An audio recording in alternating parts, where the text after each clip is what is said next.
Pergunta 65. Nós meditamos no que exige o quinto mandamento e agora nós vamos falar sobre o que proíbe o quinto mandamento. O quinto mandamento proíbe negligenciarmos ou fazermos alguma coisa contra a honra e dever que pertencem a cada um em suas diferentes condições e relações. Então ele proíbe que eu use dessa condição, dessa autoridade, dessa exigência e eu venha fazer o quê? Agir de uma forma contrária. Eu não só não faço, mas eu vou contra. Esse mandamento tem um alcance abrangente. Dessa forma, ele proíbe a negligência nas obrigações que devemos uns aos outros. Por exemplo, a obrigação familiar. Cada ente da família tem uma obrigação, uma função. Mas nós temos sempre as pessoas que auxiliam. Então, lá em casa, eu determinei. Poderia falar, não vou lavar louça. Mas eu, como exemplo, eu defini com a Rosângela, com a Luísa. Eu lavo almoço e ela lava janta. Exceto no domingo que a gente inverte. É um combinado meu com ela. Então eu tenho uma responsabilidade com isso. Então lá em casa, quem cozinha não lava. É uma definição nossa, não é bíblica, é uma definição nossa.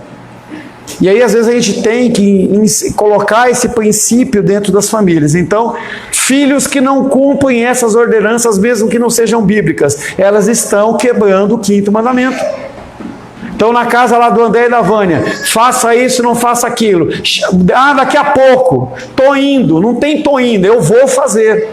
Quando vocês, ou qualquer um de nós, deixa de fazer do tempo determinado, eu estou indo contra a autoridade de Deus sobre a vida do meu pai, da minha mãe ou de qualquer autoridade. E se eu não consigo fazer isso dentro de casa, não é no trabalho que vai conseguir fazer não. A pessoa vai mandar e aí você vai fazer única e exclusivamente pela motivação errada, que é, senão você vai ser punido, você vai ser mandado embora, você vai ter uma redução de salário, você não vai receber uma promoção. Então a casa é o local de ensino, que é o que nós estamos implantando na vida da Júlia, na vida da Helena, na vida da Manu. Eles estão entendendo que estando em casa, estando na igreja ou em qualquer outro lugar, tem que ser obedientes ao Senhor, que é o problema da Super Nani. A Super Nani, ela vem trazendo um conceito que chama-se behaviorismo, que em inglês é um trabalho comportamental. Então lá na minha casa eu ensino que se a minha filha fizer algo errado, eu coloco ela no cantinho do castigo. Só que não tem cantinho do castigo na igreja, não tem cantinho do castigo no shopping, não tem cantinho do castigo no restaurante, e a criança faz o quê? Dá um show. Ou ela entende que aquele é um princípio que ela tem que fazer em qualquer lugar, ou ela não vai entender. Então a nossa função é essa. Em Santa Ceia, estamos ensinando as nossas crianças. Vocês têm que ajudar em casa, para que elas tenham reverência ao Senhor. Se elas forem em qualquer outra igreja, vai ter reverência. É normal isso. Tem variações? Tem. Às vezes uma fica na casa do outro, apanha de coisa errada, tudo bem. Mas quando vem para cá, elas entendem que, novamente, que elas estão debaixo de um conceito, de um entendimento. Ia falar, Carlão, está falando muito hoje, né? Como é que você levantou a mão assim? Não? Esse mandamento tem um alcance abrangente. Dessa forma, ele proíbe a negligência nas obrigações que devemos uns com os outros, em todas as relações que envolvem a nossa vida. Eu já falei na relação familiar, nós temos a relação profissional. E aí eu vejo que vocês trabalham muito dentro do ambiente familiar, independente do Felipe ser irmão do Gabriel, do Rafael, do Nicolas ser irmão do outro, eles são os seus chefes. E eles mandam, e eles determinam a forma de agir. Enquanto aquilo for um princípio respaldado pelas Escrituras, tem que haver obediência. E a gente pensa dentro do ambiente cristão. Então, falei antes, repito, para o Felipe e para a Rayane. Entendeu? Nós temos que ter respeito com o horário na casa do Senhor. Quantas vezes eu vou ter que falar isso? Ah, mas não tem mais, gente. Não tem mais. Nós estamos vivendo os últimos dias. E eu já falei para vocês que qualquer dia desse eu vou trancar essa porta. Só para ver sua reação. Claro que eu vou deixar você entrar, mas para ver sua reação. Você vê que está fechado e você não tem acesso a algo. Eu vou deixar 1 minuto de silêncio você lá fora. Não para te expor, para você entender que enquanto uma porta dessa pode ser aberta, a porta do Senhor dos céus não vai ser aberta. Se romper a guerra lá em Israel de uma forma mais violenta e Deus intervir, toca a trombeta e quem é de Deus sobe, que não é fica. Acabou. Não tem conversa. E aí a rebeldia em relação aos pais, por não lavar a louça, por não ser uma pessoa que tem respeito, por não respeitar o marido, não respeitar a esposa, não respeitar autoridades, a pessoa fica. E não adianta chorar. Não tem repescagem. Não tem repescagem. Obrigação civil, nós temos obrigações civis. De votação, de pagar os nossos impostos, de andar de uma forma regular. Obrigações militares, em especial para os homens aqui no Brasil, é só os homens que têm que servir o serviço militar. O que nos traz um resumo dessas obrigações que não podem ser negligenciadas. Como que eu vou saber o que eu tenho que seguir e não seguir? Mateus 7,12.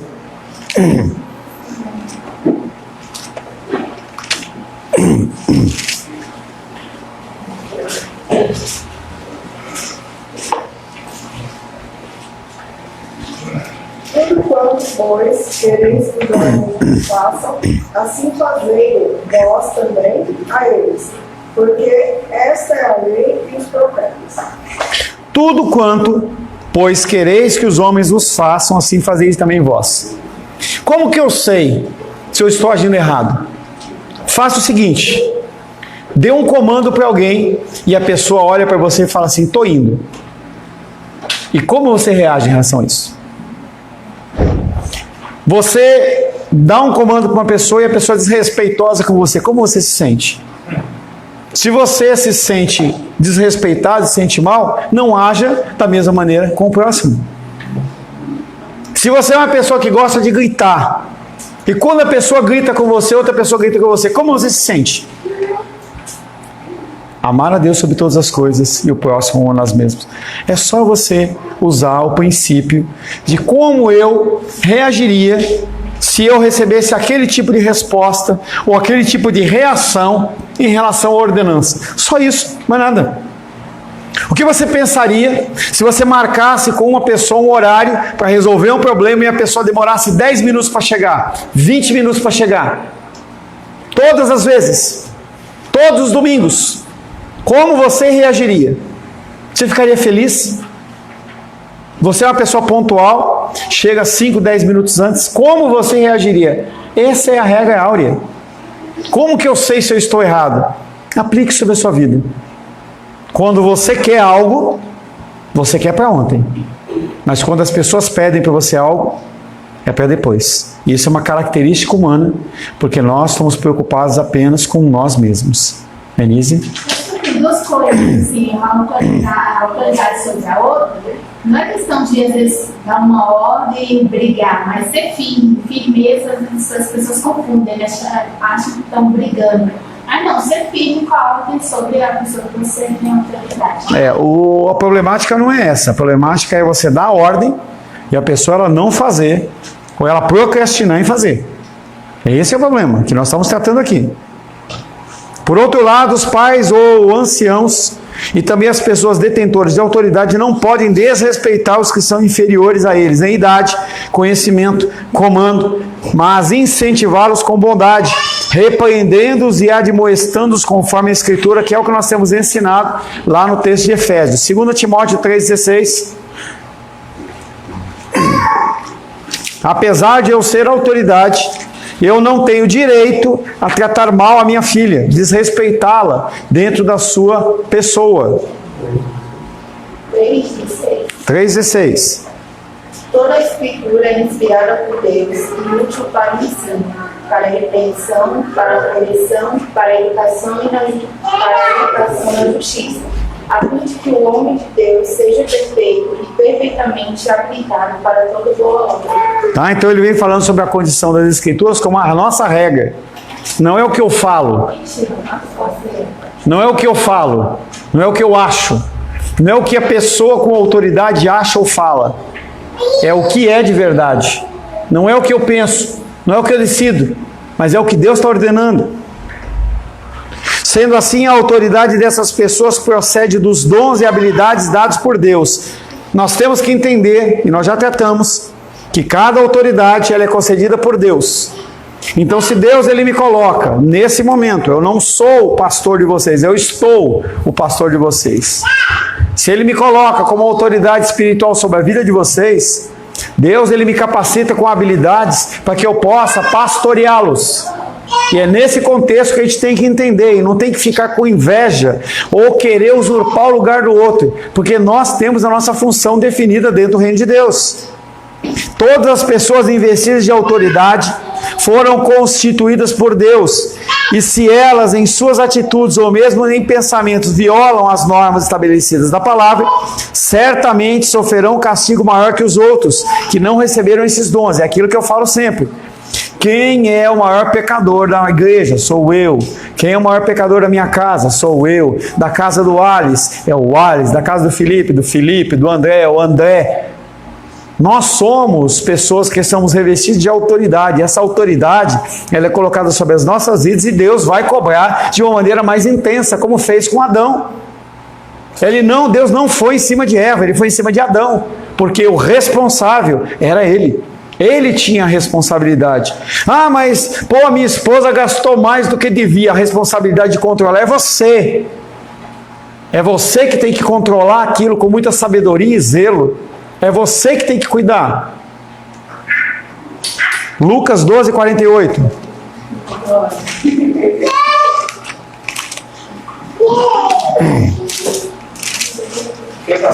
Lucas 12, 48. Aisla.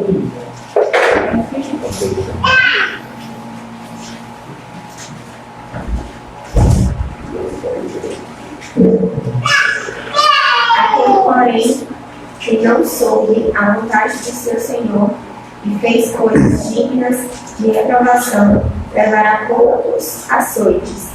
Mas aquele a quem foi dado, muito foi dado, lhe será exigido.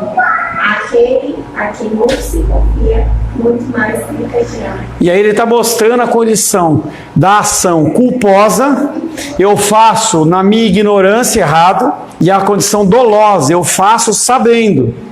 Aquele que trabalha na condição culposa, ele vai sofrer poucos açoites, mas vai sofrer. E aquele que trabalha na condição dolosa, eu fiz sabendo, sabia que estava errado, ele vai sofrer muitos açoites. Vou fazer uma aplicação daqui a pouquinho em relação a isso, hein? Preste atenção, hein? Outra responsabilidade que diz respeito às autoridades eclesiásticas refere-se ao instruir na palavra, a aconselhar, a admoestar, a advertir quanto às práticas errôneas dentro da igreja.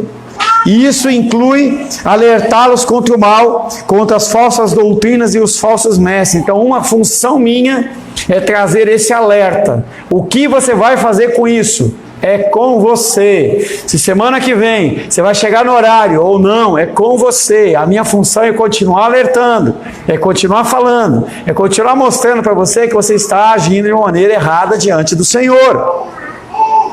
Ezequiel 33:6, Felipe.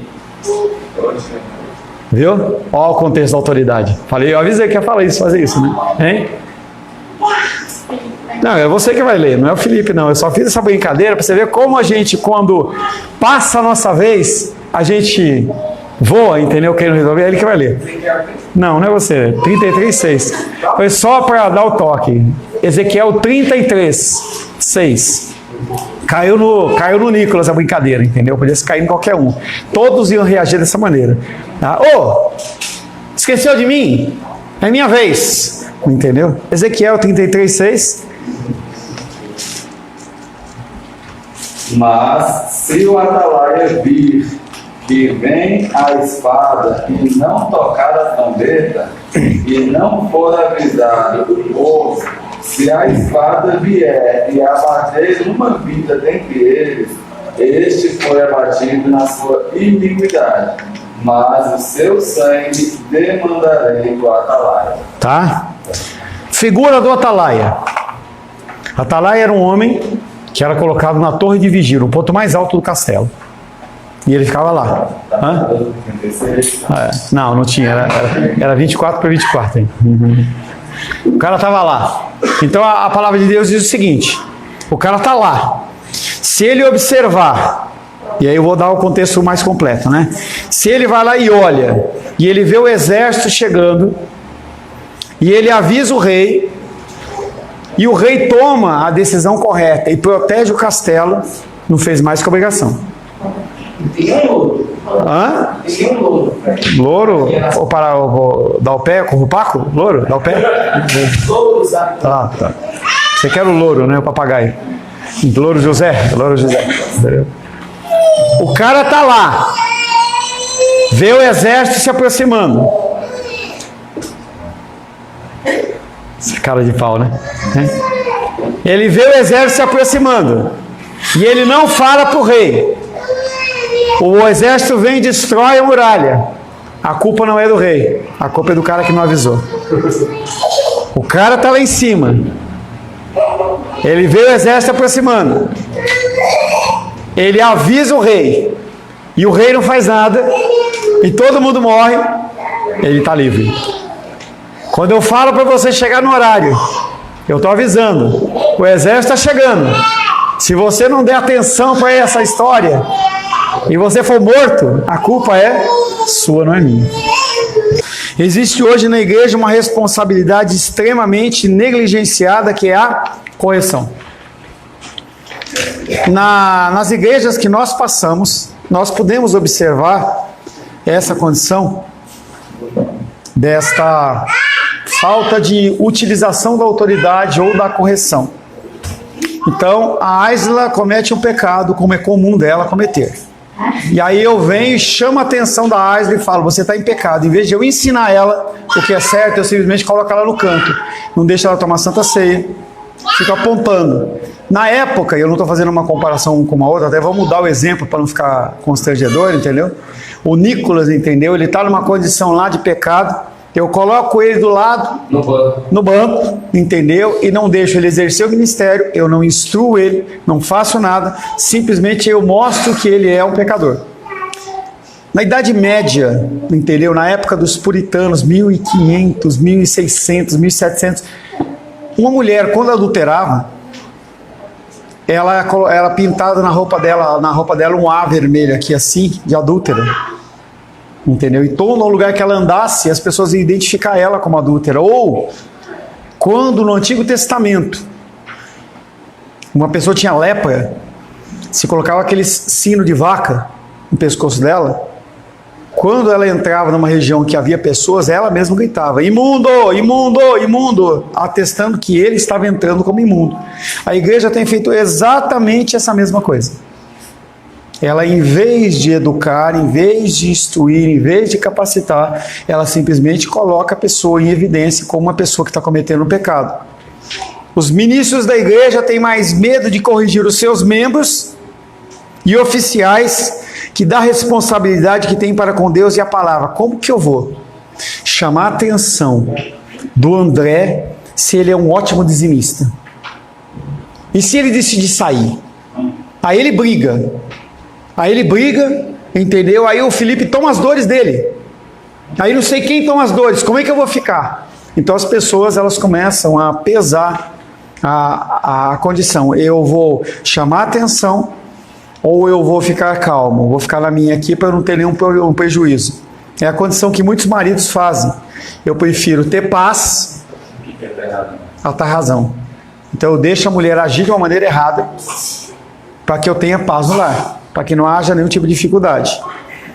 Esses ministros religiosos que não só são eu, mas é que também vai aqui para o Nicolas, vale também para o Felipe, vale também para o Alice, vale também para o André. Esses ministros justificam essa permissividade baseada em um pretenso amor de afeições que nada tem a ver com amor bíblico. Eu amo. Na igreja de Corinto, ô filho, volta para cá, cara, não fica andando que nem uma mariposa aí não, cara. Não, essa aí quem tem que cuidar chama-se Felipe e Rayane, tá? Você não tem que cuidar dela, tá? Quem tem que cuidar dela são os pais. Você pode auxiliar, mas não fazer. Essa condição de eu fazer, ou melhor, deixar de fazer como pertence o amor, a igreja de Corinto fez isso. Então a igreja de Corinto, fulano era casado com fulana, aparentemente fulana morreu, fulano casou com Beltrano. E aí o filho do primeiro casamento começou a ter relação sexual com a madrasta. Aí eles olharam e falaram assim, não, nós somos tão amorosos que nós vamos aceitar esse rapaz fazer o que ele está fazendo como uma demonstração de amor. E o apóstolo Paulo fala, não, cara, você está louco? Isso é pecado, é abominável. Então as pessoas, elas passam por cima da lei de Deus para ter paz, e para que pareça que está tudo certo, está em ordem, e não está. O amor de Deus não é um amor sentimental, mas se constitui em atos práticos. Felipe, troca de lugar com a Rayane, por gentileza. O amor de Deus não é um amor sentimental, como o nosso também não deve ser. Nosso amor deve ser um amor de decisão, e não de emoções. Se constitui o amor de Deus em atos práticos, destinados à salvação dos seus escolhidos. Então, as nossas ações, ou a ação de Deus sobre as nossas vidas, ela tem a ver com a condição salvífica que Ele mesmo determina. Felipe, 1 João 4,9. Helena, senta, por gentileza. Senta na cadeirinha ali, tá? 1 João 4,9.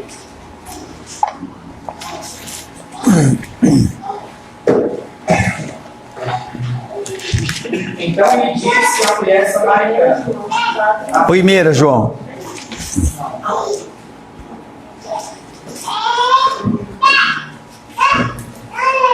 Nisto se manifestou o amor de Deus em nós, em haver Deus enviado o seu Filho unigênito ao mundo para vivermos por meio dele. Ele é o exemplo, ele é o modelo, como ele fez e como ele faz, nós temos que fazer.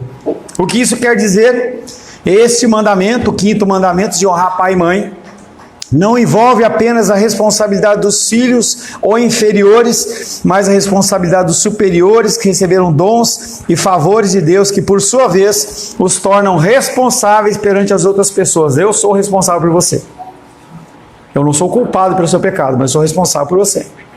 E eu vendo uma situação e não chamando atenção, eu sou responsável. A minha obrigação é estar exortando e chamando a atenção.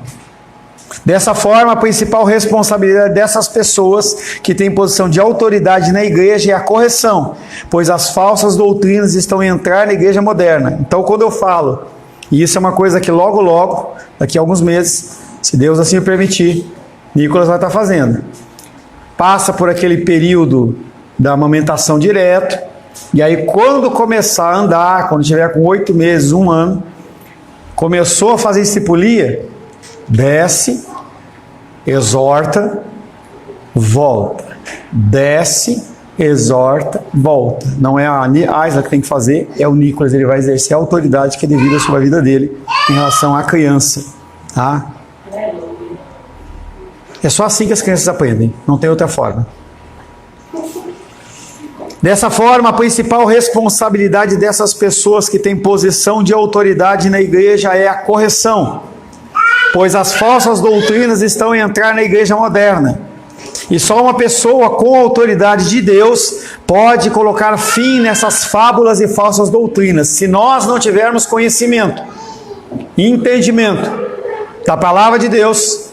O que acontece é, nós vamos ser envolvidos pelas mentiras e nós vamos propagar essas mentiras. Então, grande maioria das coisas que você assiste e vê, você tem total e completa capacidade de discernir se aquilo é de Deus ou não é de Deus. Se edifica ou não edifica. Se é bom ou se não é bom. Se eu devo passar para frente ou não. 2 Timóteo, capítulo 4, verso 2.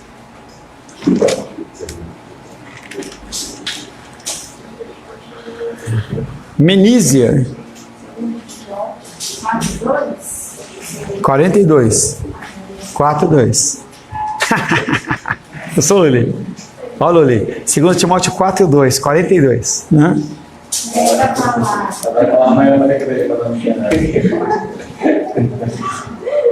Vai lá, Menísia. Prega. Prega. Prega a palavra, isso, quer seja oportuno, quer não. corrige, repreende, exorta com toda a longanimidade e doutrina. E aí o que o apóstolo Paulo está falando é para você fazer toda hora e a revelia, você tem que ter o momento certo. Mas o que ele está falando é, não deixa para depois. Prega a palavra. Sempre que você tiver que falar alguma coisa, fale dentro da palavra. Também não use a palavra, oi? Ministério instantâneo.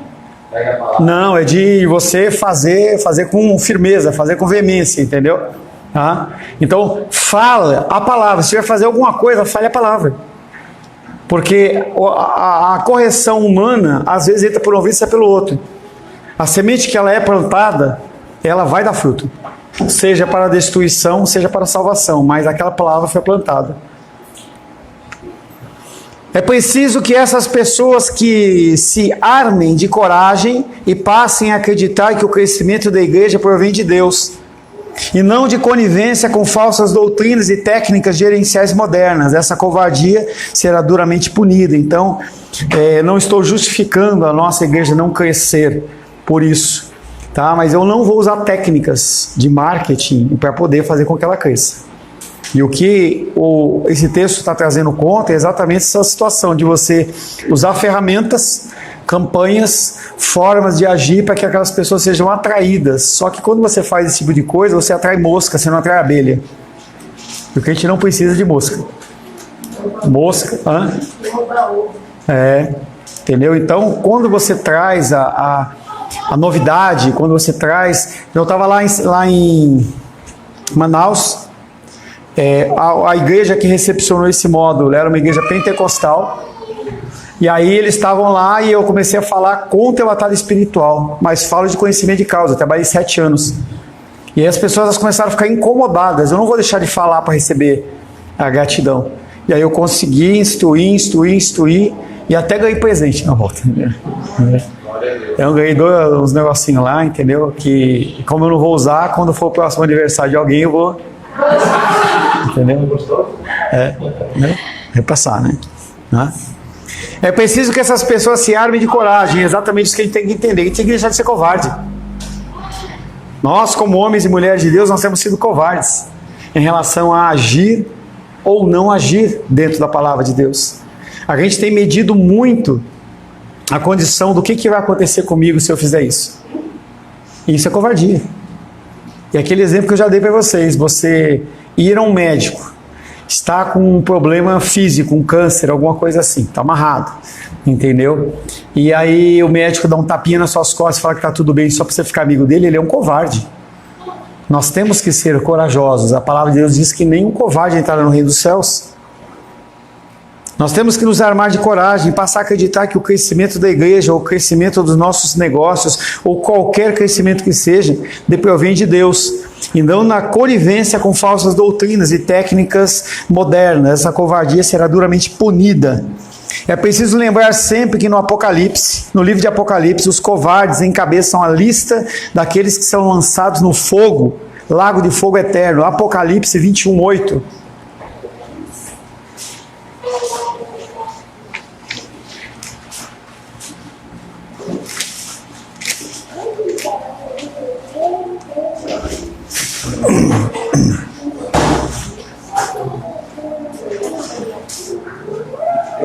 Sim, senhor. Normalmente é quem pergunta. 21:8, né? Quanto, porém, aos covardes, aos incrédulos, aos abomináveis, aos assassinos, aos impuros, aos feiticeiros, aos idólatras e a todos os mentirosos, a parte que lhes cabe será no lago que arde com fogo e enxofre, a saber, a segunda morte. Tá com calor aqui, é? E aí, quando a gente lê um texto como esse, a gente vê uma sequência de nomes e parece que a gente está em ordem decrescente, né? É do menor para o maior, mas na verdade é uma linha só, tá? Leia isso como uma linha só. Ele coloca no mesmo patamar uma pessoa que é covarde, você que não repreende a sua esposa, você não repreende os seus filhos, ou não corrige, eu como líder, não corrijo você. Ele coloca na mesma linha pessoas que são impuros, feiticeiros, idólatras, mentirosos. E apesar de nós termos uma escala de pecados que nós achamos do menor para maior, Deus não vê isso nada.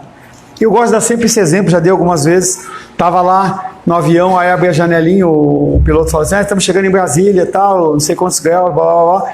Eu olhei e vi os carrinhos lá, não dá para ver se o carro se é o carro da altura do Duale, se é do carro do André, que é mais altinho, se era o caminhão, não dá para ver, entendeu? Simplesmente você olha de uma altura e são todos iguais, e a condição pecaminosa é a mesma. Deus, ele olha para os nossos pecados, ele considera todos eles condenáveis à morte, independente de qualquer um que seja. Não se pode exigir do crente respeito ou honra àquelas pessoas que, em condição de superioridade, estão violando a lei de Deus e desonrando a sua palavra. E aí, o outro lado é aquilo que nós comentamos. Se a pessoa é uma pessoa que ela está agindo fora das escrituras sagradas, você não deve obediência a ela. Pode pensar na condição pior e mais aberração possível, você não tem que ser obediente àquela pessoa. Então é algo que eu já falei, cada vez mais o contexto da sexualidade tem se deturpado. Entra um casal de homens e fala, eu quero que o senhor me casa nessa igreja. E eu falo, não caso, eu vou preso. Essa é a condição. Aí eu posso simplesmente fazer para continuar, não, aí eu justifico. Não, mas eu faço isso é porque aí eu tenho que continuar, eu tenho que cuidar isso, fazer aquilo outro. Não pode. Pelo contrário, nesse caso, a resistência por todos os meios possíveis devem ser utilizados, sejam eles quais eles forem.